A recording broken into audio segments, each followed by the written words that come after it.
114 साल चौबे साहब के जन्म को हो गए और हमने ऐसा महसूस किया कि आज भी जो उनकी विचारधारा है उतनी प्रबल, उतनी ताकतवर जितनी उस दिन थी जब हमें छोड़ के चले गए।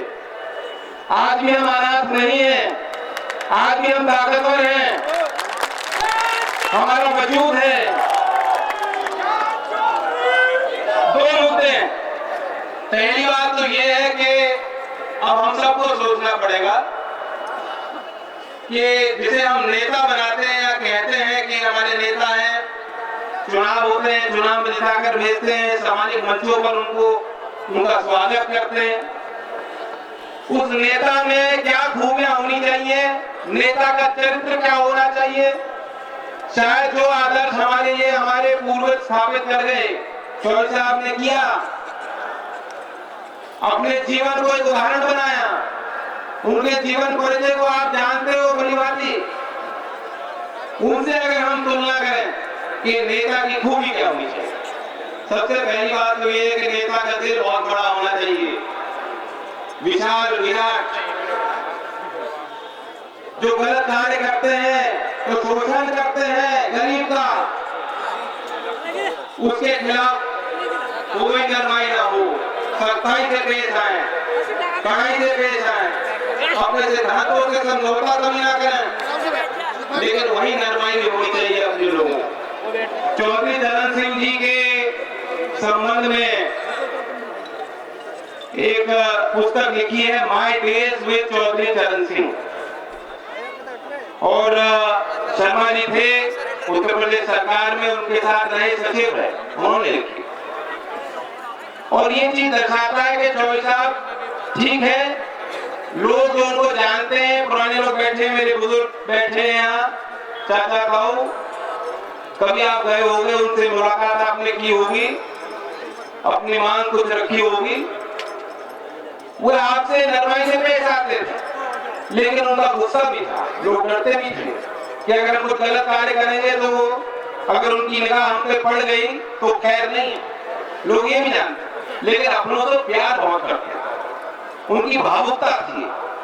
जो आदमी समाज के अपने लोगों के आगे अपनी बात रखता हो, इतना भावुक हो जाए कि रो पड़े, पुरानी यादें मन में, गरीब की पीड़ा देख करके रो पड़े, ये भावुकता एक नेता में होनी चाहिए, क्योंकि ये दिखाता है कि आपका दिल आज भी है, आप देख रहे हैं, आप महसूस करते हैं, आम आदमी का दर्द आपके लिए दर्द है।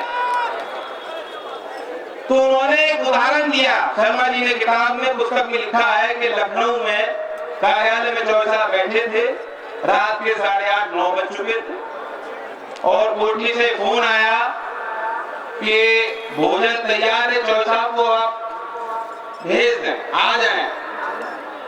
तो वो कमरे में जैसे घुसे, उनको मालूम नहीं था कि चौबे साहब के साथ कोई पुराने विधायक बैठे हुए। तो शर्मा जी कहते हैं, मैं जैसे घुसने लगा तो चौबे साहब ने मुझे देख करके ऐसे हाथ से इशारा कर दिया, रुकने को कह दिया, बाद में आओ। कहा नहीं, कुछ हाथ के इशारे से कर दिया, तो दरवाजा बंद किया उन्होंने। बहुत संकोच के बाद 8-10 मिनट के बाद उन्होंने किसी और को भेजा कमरे में पता लगाने, तो चौबे साहब ने उसको देखा, कहा कि शर्मा जी को भेजो। अब कहा, मैं तो बाहर बहुत डर रहा था कि डांट पिटेगी, कहा जाएगा कि महत्वपूर्ण बातों में क्यों आए, लेकिन जब मैं गया तो चौबे साहब ने कहा, मैंने हाथ से ऐसे इशारा कर दिया, आपको बुरा तो नहीं लगा। ये इस बात को समझिए, जो लोग आपके साथ काम करते हैं, एक एक व्यक्ति, एक एक सदस्य, देश के हर एक व्यक्ति के लिए उनका जो प्रेम था, कितनी फिक्र वो करते थे, ये सामान्य सी चीज होती है, लेकिन ये उनका अनुशासन था, ये उनका लगाव था, कितनी बारीकी से वो सोचते थे हर चीज के लिए कि मेरा व्यवहार, मेरा काम, मेरे विचार ऐसे हों जिससे किसी को ठेस ना पहुंचे। और तुलना कीजिए, आज देश में प्रधानमंत्री मोदी जी हैं, स्वामी विवेकानंद जी की बहुत कहते हैं, बातों को कहते हैं मेरे आदर्श हैं। स्वामी विवेकानंद जी ने राजयोग में के संबंध में लिखा था कि राजयोगी वो हो सकता है जो हमेशा ये सोचे कि उनके विचारों से, उनके शब्दों से, उनके किसी कर्म से किसी और को कभी चोट ना पहुंचे। लेकिन आज हालात ये है, केंद्र सरकार ने एक फैसला लिया, कहते हैं कि देश हित में, लेकिन देश राष्ट्रवाद, राष्ट्रवाद का मतलब क्या है, अर्थ क्या है? क्या राष्ट्रवाद वो है जो भावना जो दिखता है वही बिकता है? ये दूसरा विषय है, राष्ट्रवादी कौन? इस पे हमें और आपको सोचने पे मजबूर कर दिया है घटनाओं। एक तरफ वो किसान है जो अपने बच्चे को जिसने सीमा पे भेज रखा है, गांव का हमारा बालक, सब कुछ न्यौछावर करने के लिए हम तैयार रहते हैं, मेहनत करते हैं, खून पसीना दिया है आप लोगों ने। क्या वे राष्ट्रवादी है? क्या वे राष्ट्रवादी नहीं है? और दूसरी तरफ आप देखिए, कुछ लोग ऐसे हैं जो राष्ट्रवाद को भी बेचने को तैयार है। शरद पवार जी बैठे हैं, एक पार्टी है शिवसेना, उसकी एक छोटी बहन है MNS। राज ठाकरे ने यहां तक कह दिया, उन्होंने राष्ट्रवाद को बेच डाला, आप 5 करोड़ दे दीजिए, अपनी फिल्म चला ली। और अपनी उस छोटी सोच में भारतीय सेना को लिप्त करने की कोशिश की। मैं सराहना करता हूं कि तुरंत भारतीय सेना ने जवाब दे दिया कि नहीं, हमें नहीं चाहिए, हमें नहीं चाहिए। लेकिन ये सोच देखिए क्या सोच बन गई।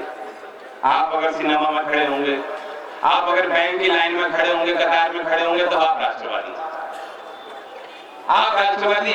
आपको साबित करना, एक MP है, साहब जी के बेटे हैं, मैं कई बार मेरी ऐसी मुलाकात हुई, राम राम की, राम राम ली। मैं सोचता था एक सभ्य परिवार से हैं, वो ज्यादा कुछ बोलते नहीं, चुप से रहते। अब उन्होंने इतना आपत्तिजनक बयान दे दिया। पढ़ा तो है आपने? पढ़ा? उस बात को मैं नहीं दोहरा सकता, मेरे संस्कार मुझे रोकते हैं। मैं बातों को दोहराने की कोई आवश्यकता नहीं, चीजों को भूल जाइए। लेकिन ये दर्शाता, मैं पूछना चाहता हूं, जिस चीज को, नोटबंदी को लागू करने में 100 से ज्यादा लोग मर जाएं, मुजफ्फरनगर की 3 घटनाएं हैं जो अखबारों में आई। एक किसान थे, बेटी की शादी करानी थी, पैसे नहीं थे, आत्महत्या कर। तो कहां गई हमारी मानवता? कितने क्रूर हो गए हम लोग।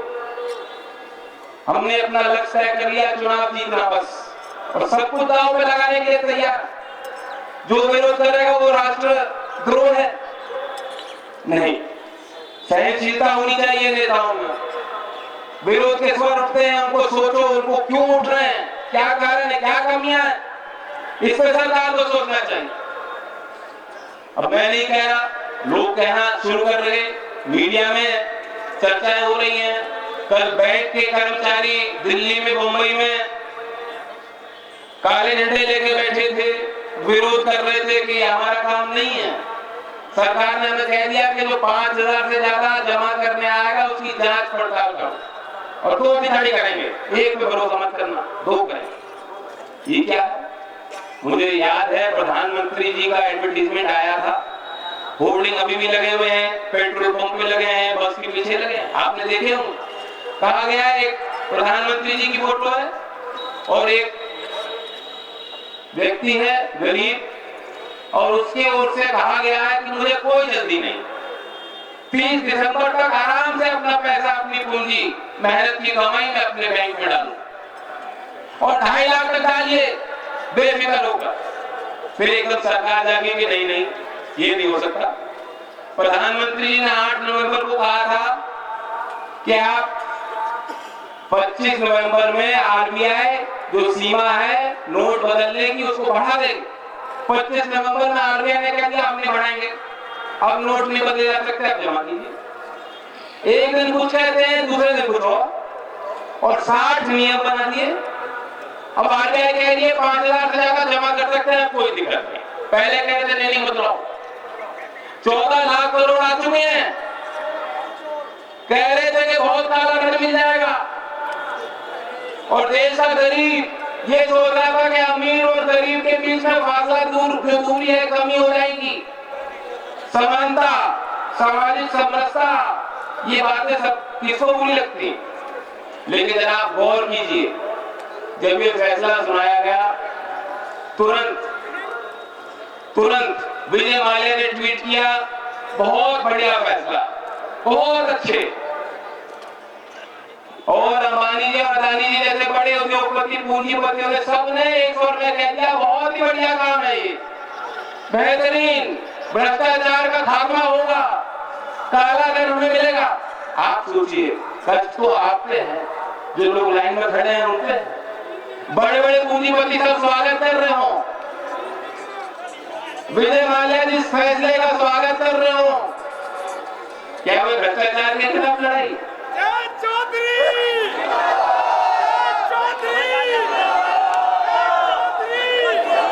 चौधरी चरण सिंह जी कहते थे, भ्रष्टाचार ऊपर से नीचे बहता है। अगर खात्मा करना था, अगर वार करना था तो ऊपर करते।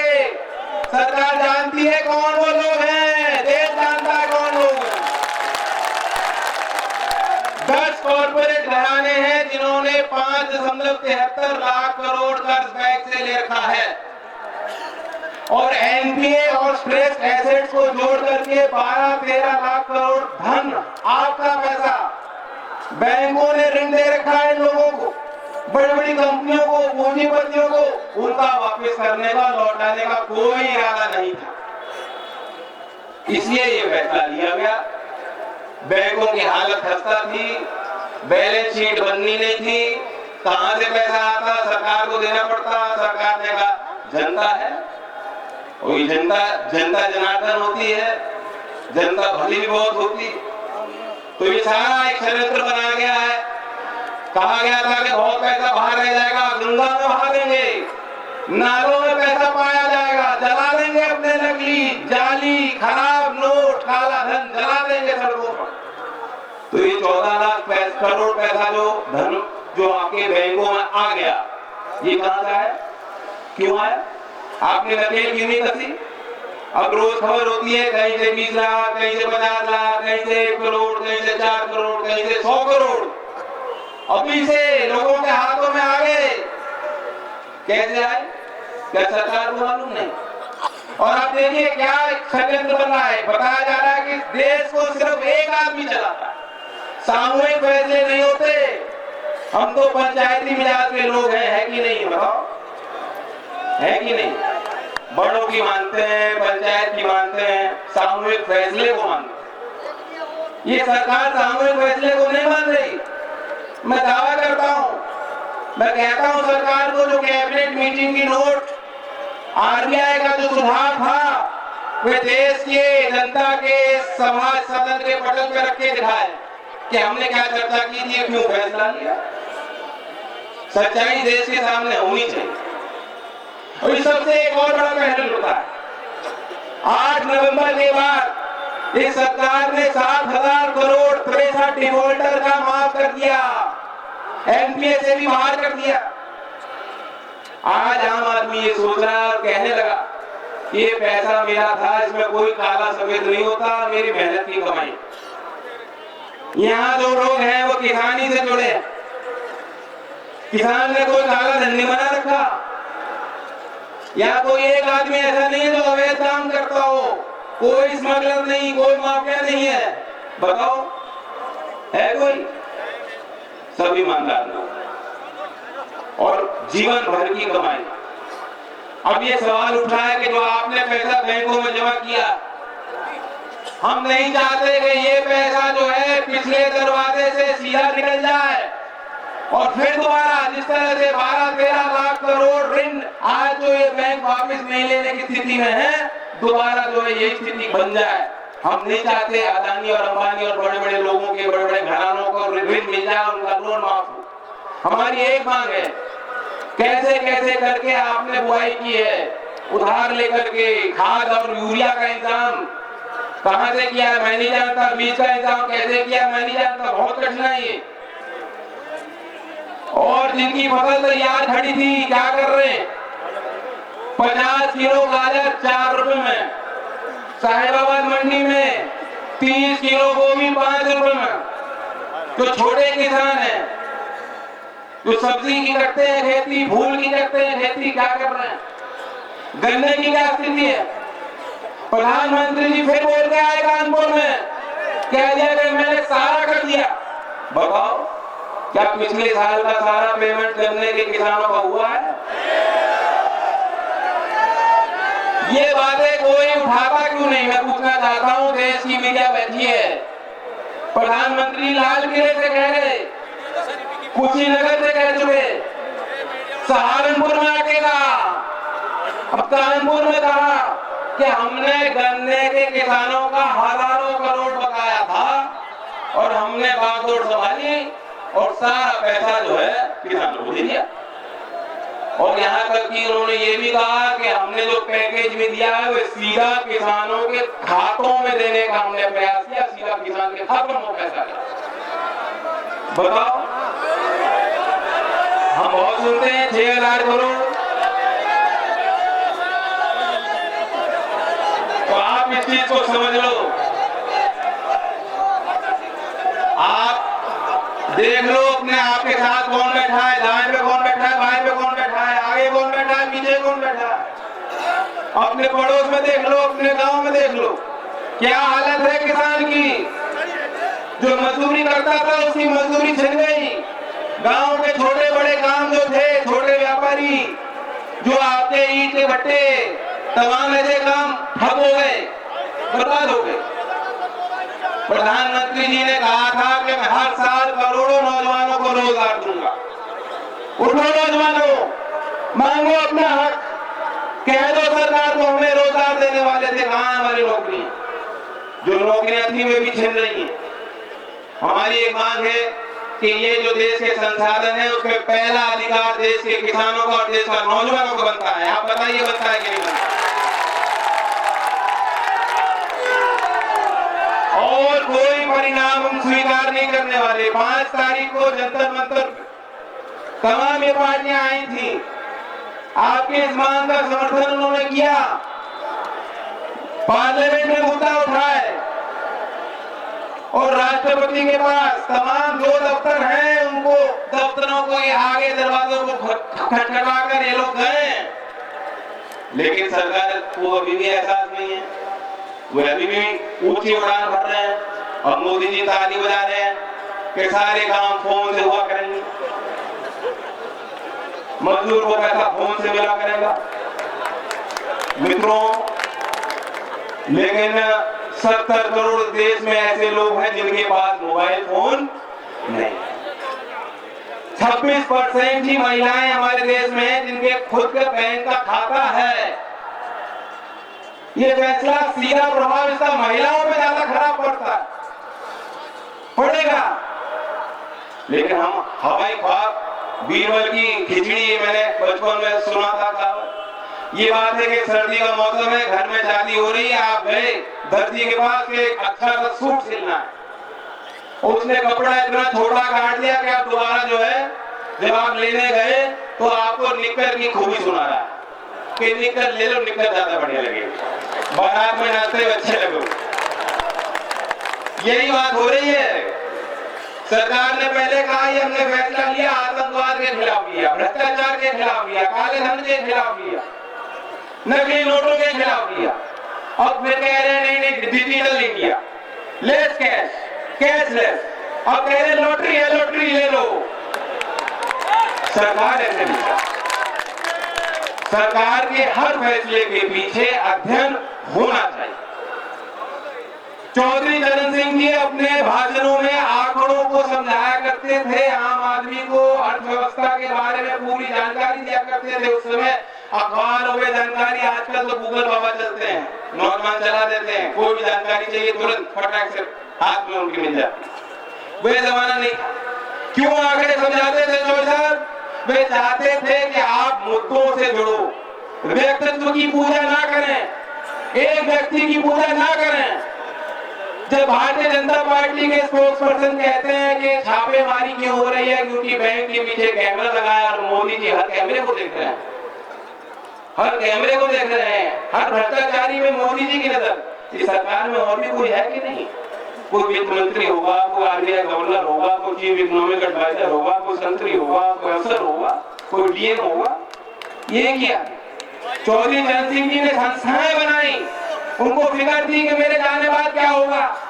नाबार्ड, ग्रामीण विकास मंत्रालय ने कहा, चौधरी साहब ने स्थापना की कि इन संस्थाओं के माध्यम से लोकतंत्र मजबूत होगा, उसकी जड़ें मजबूत होंगी, सिंचित रहेंगी और मेरे मजलूमों को, मेरे गरीब दबाने वाले बहुत हैं, शोषण करने वाले बहुत हैं, उनका सामना करने के लिए मेरे देश के गरीब संगठित हैं।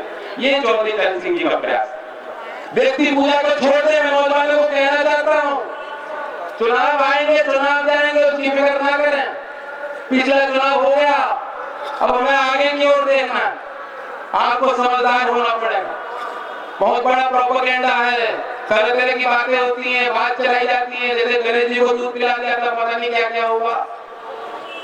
आग लगाने वाले लोग हैं जो परवेज जी कह रहे हैं, नहीं, अगर आपके अंदर देश प्रेम है तो देश के हर एक व्यक्ति, हर एक नागरिक, गरीब हो, अमीर हो, किसी जाति धर्म से हो, आप उससे प्यार करना चाहिए। प्रधानमंत्री जी मैं कहता हूं, अगर आपके अंदर देश प्रेम है, ये जो लोग बैठे हैं इनको आप गले लगा लीजिए। ये जो लोग बैठे हैं प्रधानमंत्री जी, आप इनको गले लगा लीजिए, तब आप देश प्रेम में अपना देश प्रेम साबित कर पाएंगे। किसान के लिए कुछ कीजिए। क्या किया आपने? एक स्वर में फिर कहो, नारा लेते हैं, मैं उसमें अपनी बात समाप्त करूंगा, विराम दूंगा। हमारी मांग क्या है? दो, एक तो गेहूं पे आयात शुल्क उन्होंने घटा दिया, इसी समय पिछले वर्ष 25% था, शून्य क्यों किया? ताकि बड़ी बड़ी कंपनियों को, कार्य जैसी कंपनियों को लाभ मिल जाए। आने वाले समय में, फरवरी में, मार्च में अगर लाखों टन सस्ता गेहूं बाहर से आएगा, क्या किसान को भाव मिल सकता है? उसका विरोध करते हैं। और दूसरी बात, जो बड़ी बात है कि किसान का कर्ज माफ होना चाहिए।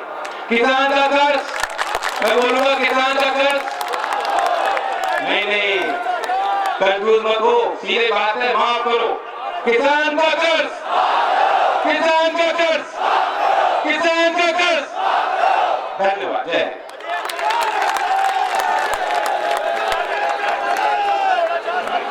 मित्रों, अभी आपने जयंत चौधरी जी को सुना और उन्होंने, अरे रुको,